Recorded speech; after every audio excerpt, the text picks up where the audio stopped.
Good afternoon, everyone. I'm back in front of you with another video, and I just want to share with you a few things that's on my mind. And usually, when I'm recording a video, I don't have a script, I don't have prepared remarks. Obviously, I share data and statistics when talking about immigration, when talking about different challenges pertaining to the border crisis. When I share with you data and statistics, obviously, just for the sake of accuracy, to make sure that I'm giving you correct information, I usually have some some bullet points typed up just so I'm not giving you the wrong numbers. But other than that, most of the things that I say are from my heart. Okay, these are not prepared remarks, and right now I'm speaking in front of you, and whatever I'm saying is coming straight from my heart. And so there's something that's been on my mind since last night that I thought I'll share with you. I read a comment actually from an American citizen who is deeply troubled by the events pertaining to illegal immigration. So Americans living in different communities, whether you're talking about New York City or Chicago or Los Angeles, there are many Americans who are struggling in their day-to-day lives. People who have to work very hard to put food on the table, and still they are falling behind.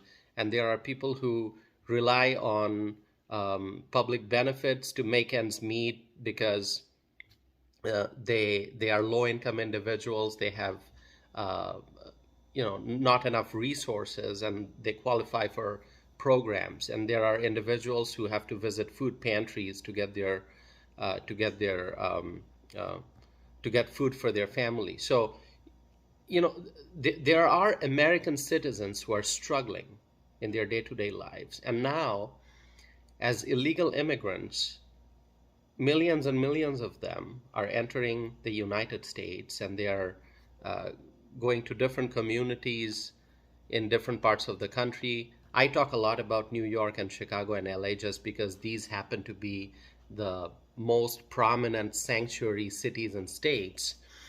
But people in different parts of the country are facing challenges pertaining to illegal immigration. So now, the comment that I read that somebody uttered was, "What about us? What about us?" As I mentioned, there are many minority groups, there are many low-income individuals, people of color, and I am an immigrant, and so that's why I think that I can speak very clearly about immigration, because I've seen the immigration process, the legal immigration process, and I can differentiate it from the illegal immigration process, and that's why I speak so passionately. There are many low-income individuals, people from various ethnic backgrounds, and minorities, as you would call them, who are struggling in the United States. And this one woman whose interview I watched, who said that every week she waits for a mobile food pantry to come to her neighborhood, and then basically people from the neighborhood line up to get food from the mobile food pantry.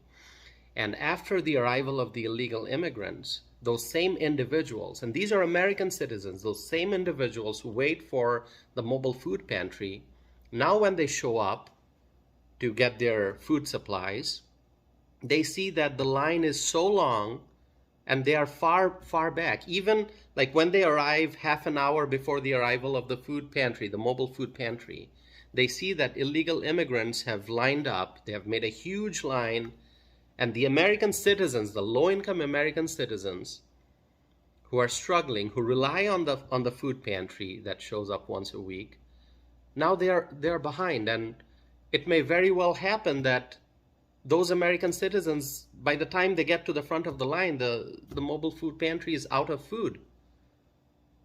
And so what message does this send to people?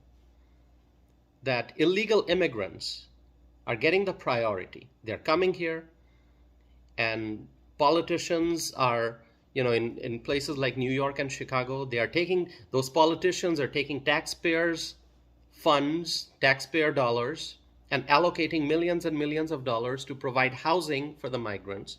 These migrants are going to food pantries and using up the resources that American citizens, low-income American citizens, rely on.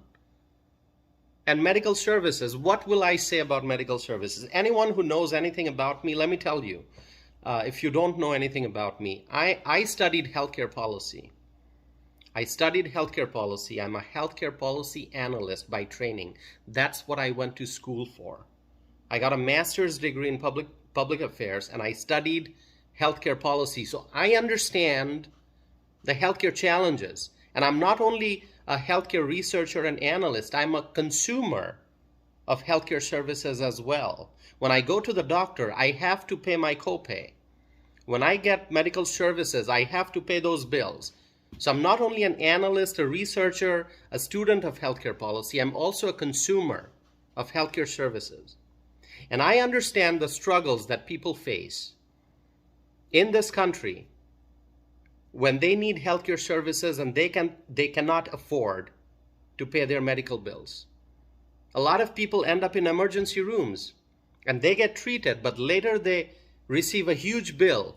They either have to go on a payment plan that they can't afford, or as we know, many people end up being bankrupt because of high medical bills. But illegal immigrants are getting medical services in this country that American citizens cannot afford to get. Many American citizens cannot afford to get. And inflation, I've talked about inflation, how inflation is eroding the value of money. And because of inflation, the same $100 that you had 3 years ago, now that $100 after 3 years has less value because inflation has eroded the value of money. So if you took $100 to the grocery store 3 years ago, you could buy a basket of goods. Now with the same $100, you're going to be able to buy less. Why? Because inflation has eroded the value of money. And so because of illegal immigration, American citizens are suffering. Low-income American citizens are suffering. American citizens from a wide range of ethnic groups who live in this country, who work hard, they are suffering because illegal immigrants are coming across the border from all over the world.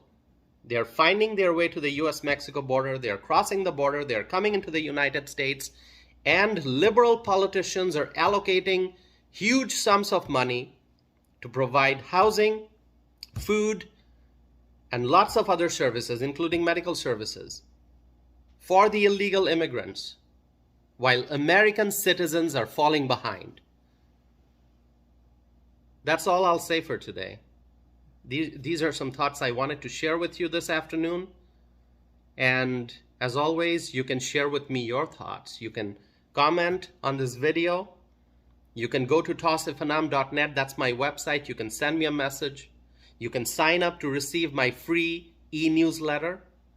You can read my blog. You can read my published opinions. I've written 97 opinions that were published, letters to editors and op-eds that have been published in many newspapers across the country. I'm trying to get to my big milestone of 100 publications. So far, I'm at 97.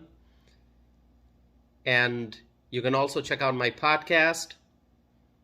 And you can email me at tausif@tausifanam.net. You can also find me on social media, on Facebook, Twitter, Instagram. Connect with me, share with me your thoughts, and thank you for watching my videos. And please help me spread my message by sharing this video with friends, neighbors, family members, whoever you think may have an interest in this subject, in watching this video. It's affecting all of us all over the country. So please share my video. And if you have not subscribed to my YouTube channel, please subscribe. Thank you once again. I'll be back again with a new video. Thank you for watching.